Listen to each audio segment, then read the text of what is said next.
มอยซุงค่ะเมื่อได้เป็นวันที่10เดือนธันวาคมที่10ปี2025เป็นวันศุกร์ในตอนได้ข่าวใส่หมอหอมมีข่าว2ตอนแต่มาเปิ้นเผาหน่อยค่ะเนาะตอนที่1ค่ะฝรั่งตกน้ำหมอห้ามหน่อยค่ะข่าวเที่ยงตอนหนึ่งค่ะก้นออกข้าวตั้งกินเหี่ยวก็เกี้ยนเขาเหลือเฮ่อหมิ้นถึงที่ป้อรู้เซ็งสายใจกว่าหน่อยค่ะออนตั้งเปิ้นได้ก็เข้ามาถ่อมด้วยข่าวโหในออนตั้งหน่อยค่ะฝรั่งค่ะตกน้ำหมอห้ามหน่อยเมื่อวันที่9เดือนธันวาคมที่10ปี2025เมื่อวานนี้ก้อยข้าวยามกลางวัน11โมงค่ะตั้งฝ่ายผู้สื่อข่าวเขาเนี่ยก็ไล่ออกมาเปิ้นเผาลาดว่า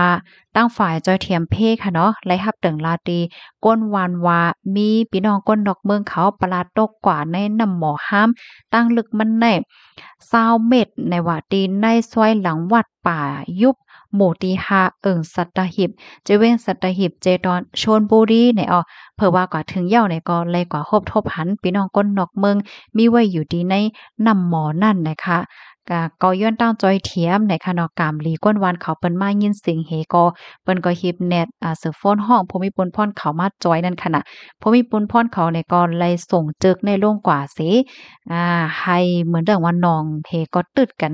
คืนมาใจข้าวย่ำอยู่ม15มนิดเนี่ยก็จอยเทียมคืนมาไล่หนังลอดเพเนี่ยค่ะ เลยฮู้ว่าอันฝรั่งอันตกน้ำหมอกว่าได้จื้อฮ้อว่ามิสเตอร์โลแลนด์อายุไล63ปีเป็นก้นจามนีในออกกามลีอำไลรับมาเจ็บสังไหนค่ะนางไพจิตรอายุไล53ปีก้นอยู่หิมกินจำลัดในว่าเมื่อกลางในเจ้าค่ะเนาะก็ไลหันมิสเตอร์โลแลนด์นะคะก็ไปกว่าไปมาเหก็ตัดยาค่ะเนาะลุ่มล่ายิ้มหอมจังเนี่ยเพียวยาตัดยาให้แหน่ ก็มันก็หายกว่าให้ไหนค่ะนะก็มันก็เลยยินเสียงย้อนตามจอยเทียมให้ไหนเพิ่นแล้วก็คลิปเน็ตก็ด้วยเพราะว่าก็ด้วยเนี่ยก็ไล่หันอันมิสตาก็ในมีไว้อยู่ในนำหมอเหย้าไหนอันนั่งในก็จังเลยคลิปเน็ตเหี่ยก็สืบฟ้นลาดภูมิพลพรเขาไหนค่ะมิสเตอร์โลเรนก็ลาดว่าเมื่อพ้องตีตัดยาอยู่นั่นอำไรฟังด้วยหิมหอมฝาน้ำหมอกน้ำหมอกอำไรหิมอำไรฟังด้วยว่ามันมีน้ำหมอกก็เพราะว่ามีเยอะยาว่าสังว่าจังนั้นในเปิ้นฮ้องว่าจังหะเยอะยาในมันสุ่มง่ำไว้อยู่หันน้ำหมอนั่นค่ะน่ะก็เหยียบย่ายก็ปลาตกกว่าในน้ำหมอให้ไหนอยู่ในนั้นเฮิงมอ40มินิตในว่านะก็ห้องเสียนย้อนตั้งจอยเถียมกามหลีเนาะก้นหิมหอมเปิ้นก็เลยยินเสียงเหี่ยวก็ลาดภูมิพลพรเข้ามาจอยเถียมไหลหนังรอดเพเฮ็ดให้นะแต่เลยว่ากามหลีได้แต่สังว่าก้นวานเขายินเสียงได้ก็ทางได้วันนั้นแต่เสียงแจ๋วโยนี่ค่ะว่าเขาก็ลาจังไหนให้แลยินโจมเจ้าหน้าที่ภูมิพลพรเขาติมาจอยเถียมในปอกกำไนในข้อมูลตอนในคาเลยเป็นมาที่ห้องการข่าวมติชนออกไว้ค่ะข่าวโหนในขนาดพี่น้องค่ะข่าวว่อนว่ามันเป็นรองตีหลีฟางค่ะนะก็ย้อนให้พี่น้องค่ะออนกันฟังกันค่ะเนาะใกล้ๆเลยยินก้นตกน้ำหมอค่ะมันติมีขนาดมาป้อมังไรแน่เพราะว่าเฮาคากว่าในปืนตีเฮาคายามกว่า5นั้นก็ตีในแวงเปิ้น5นั้นก็ตีในแวงอันพี่น้องค่ะก็ซื้อกว่าอยู่ใหม่เลยฮู้ว่ามันมีน้ำหมอในบางตีได้ก็เปิ้นได้ก่อไว้ค่ะเนาะเปิ้นได้โหมไว้หลีๆเปิ้นได้ก่อไว้ให้มันตั้งสูงมันหมอกแอวบ่โหเข่าจังเนี่ยเปิ้นก็ได้ฮู้ว่ามันเป็นน้ำหมอให้แน่ๆบางตีเนี่ยซ้ำเยื้อยาซ้ำห่มต้มไว้ให้แหนมหัวมันเป็นน้ำหมอนั่นค่ะน่ะอะโลปลาร้าตกกว่าในใจปดใจขาดดากค่ะแด้โกนาเนาะในน้ำหมอมีหังอะไรก็บ่ฮู้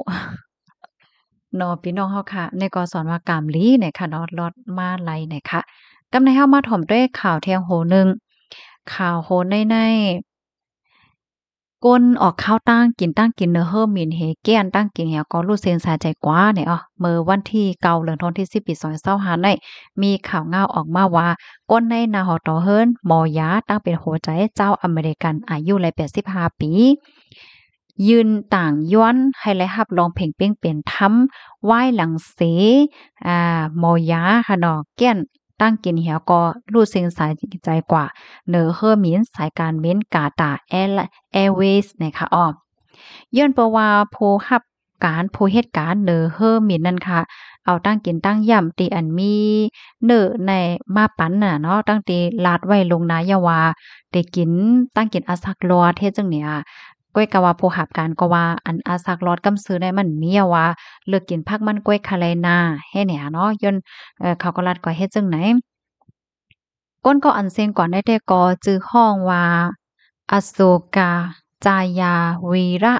เป็นหมอยาฝ่ายโหใจในแคลิฟอร์เนียเมืองอเมริกานะคะเข้าในได้ก็ออกเข้าตั้งลูกดีลอสแอนเจลิสเด็กกว่าที่โคลัมเปอร์เมืองศรีลังกาเมื่อปี2เมื่อเดือนธันวาคมที่6ปี2023ตีป่นมาลูกจ้ายเขาในก็ไลยืนต่างย้อนลองเพ่งเป้งเปลี่ยนถ้ำตีสายการมินในตัวตามที่ว่าไหวเมาหมางถึงที่เฮ็ดให้ก้นรู้เสียงสายใจเฮ็ดจังไหนเมื่อพ่องที่เฮอหมินบินอยู่นั่นเมื่อพ่องที่ปอเขาเปลี่ยนอยู่นั่นก้นคอเฮอหมินก็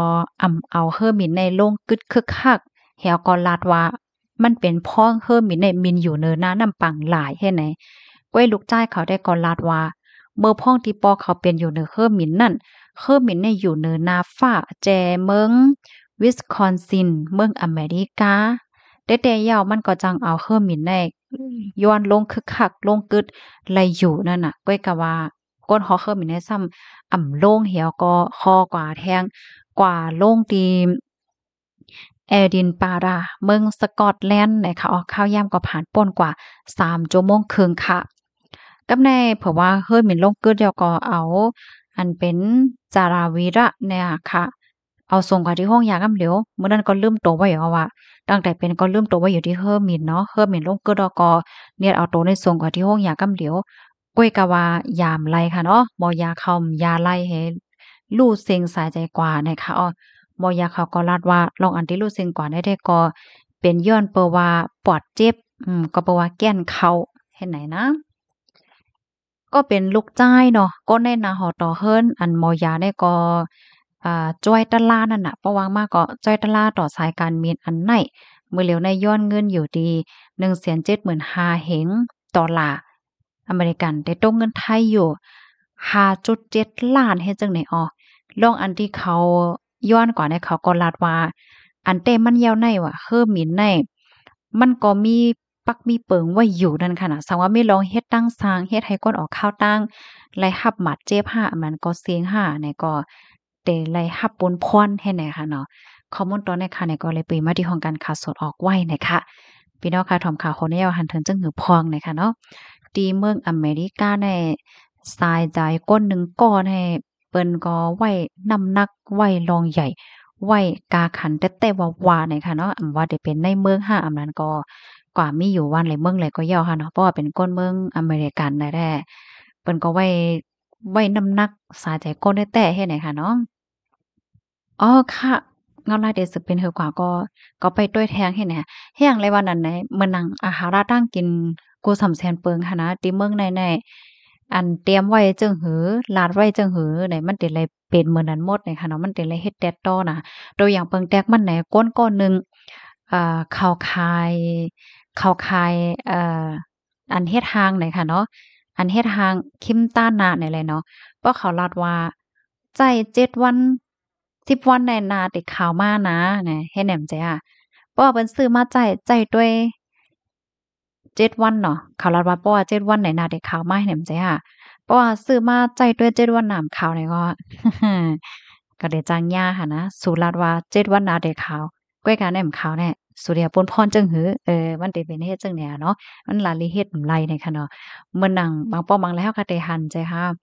อันจองยาแน่เป็นมิ้วหนึงให้แหน่เนาะตั้งกินได้มีเต็มถุงให้แหน่พอซื้อมาเต็มถุงเนี่ยเป็นก็ว่าสุรัตน์แน่